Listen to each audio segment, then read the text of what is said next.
Private संस्थानों द्वारा दस्तावेजों का निस्तारण पंजीकरण कराए जाने के संबंध में। महोदय, मुझे मीडिया के माध्यम से ज्ञात हुआ है कि निबंधन विभाग द्वारा एक पत्र जारी किया गया है जिसमें प्राइवेट संस्थानों द्वारा दस्तावेजों का पंजीकरण कराए जाने के लिए निर्देशित किया गया है। उक्त योजना के लागू होने से विभाग से जुड़े मोदीनगर तहसील के हमारे समस्त अधिवक्ता भाई, बैनामा लेखक, स्टाम्प विक्रेता, वेंडर, कंप्यूटर ऑपरेटर व मुंशी आदि सहित अनेकों भाइयों की रोजी रोटी पर संकट आ जाएगा, जिसका प्रभाव सन 2027 के चुनाव पर भी पड़ेगा।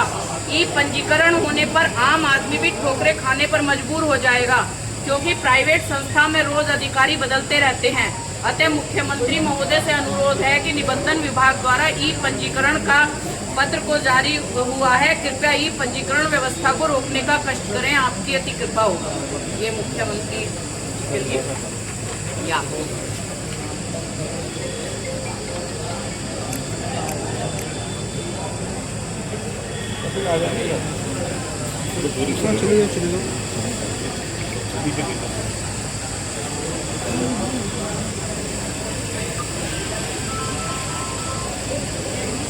नाम है आपका? मैं डॉक्टर दीपा त्यागी, पूर्व जिला पंचायत सदस्य गाजियाबाद, अध्यक्षा टीम शक्ति न्याय निवारण ट्रस्ट।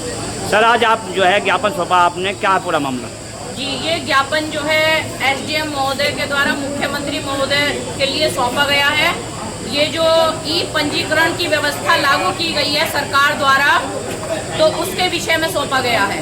तो ये जो ई पंजीकरण की व्यवस्था लागू की गई है सब कुछ प्राइवेट एजेंसियों के द्वारा होने के लिए, तो इसमें हमारे जो मोदीनगर तहसील के क्या पूरे उत्तर प्रदेश के जितने भी अधिवक्ता भाई हैं, बैनामा लेखक हैं, कंप्यूटर वाले हैं, समस्त इस विभाग से संबंधित जितने भी लोग हैं, सबकी मतलब ये समझिए आप कि सबकी नौकरी दांव पे लगी हुई है। सबको रोजी रोटी के लिए सब जो है इतने परेशान हो जाएंगे, सबकी रोजी रोटी छीन जाएगी, तो उसको लेके दिया गया। और आम आदमी को भी इतनी परेशानी हो जाएगी कि आम आदमी भी कम से कम अब तो वकील भाइयों के पास आ जाता है, किसी रजिस्ट्री होती है, दाखिल खारिज नहीं होते हैं तो वकीलों के पास आ जाते हैं, बैनामा लेखकों के पास आ जाते हैं।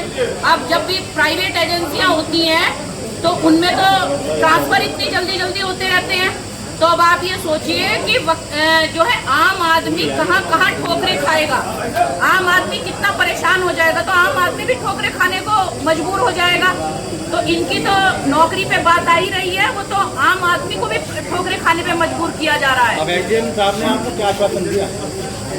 हमने एसडीएम महोदय के द्वारा मुख्यमंत्री जी को ज्ञापन, एसडीएम साहब के द्वारा आपको क्या आश्वासन मिला? एसडीएम साहब ने कहा है कि हम आपके जो है इसको ज्ञापन को जो है मुख्यमंत्री जी तक पहुंचाएंगे और आपकी मांग को जो है पूरी करवाने की पूरी कोशिश करेंगे। क्या मांग जब तक पूरी नहीं होगी तो धरना ऐसे ही बरकरार चलता रहेगा? बताइए जी। और इनके ई पंजीकरण की व्यवस्था में हमारा जो है पूर्ण रूप से जो है मोदीनगर के तहसील प्रशासन में बैनामा लेखकों को, वकीलों को पूर्ण समर्थन है और ये धरना इसी तरीके से लागू रहेगा। और ये जब तक धरना चलेगा हम जो है पूर्ण रूप से इसका सहयोग करेंगे और जो है इस ई पंजीकरण की नीति का जो है पूर्ण रूप से विरोध करेंगे। धरने को लेकर आपके कितने दिन हो गए हैं और आज एसडीएम महोदय के पास आप आए हैं, तो उन्होंने क्या आश्वासन दिया आपको? देखिए पत्रकार बंधु, सबसे पहले बैनामा लेखक संघ और बार अधिवक्ता की तरफ से आपको धन्यवाद करता हूं, क्योंकि आपने हमारी मांग जो है ना उचित समझा और हमारा आवाज़ आपके माध्यम से शासन तक जाएगी, इसके लिए आपका बहुत बहुत धन्यवाद।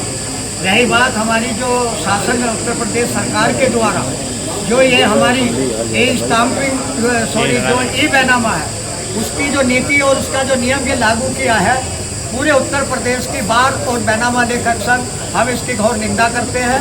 कारण ये है कि जब भी सरकार को हमने सहयोग किया, सरकार का कहना है कि हम आप सबका साथ, सबका विकास, सबका सहयोग। ई पंजीकरण में क्या क्या त्रुटियां है? ई पंजीकरण में त्रुटियां है, लेके आपका विरोध है? विरोध ये है कि जो हमें लाइसेंस दिए हुए हैं, जो हमारे को कार्य दिए हुए हैं, सरकार की मंशा ये है कि ये लोगों को बेरोजगार करके सीधे ठेकेदारों की व्यवस्था दी जाए। वो ठेकेदारों का और शासन का अपना एक स्टैंड है, जो वो करेंगे वो उनकी नीतियाँ तय है और जब वो करेंगे और आम आदमी जिनकी रजिस्ट्री हम करते हैं बड़े सुचारू रूप से बड़े मतलब तहकीकात करके, वो सारी ये व्यवस्थाएं भंग होंगी।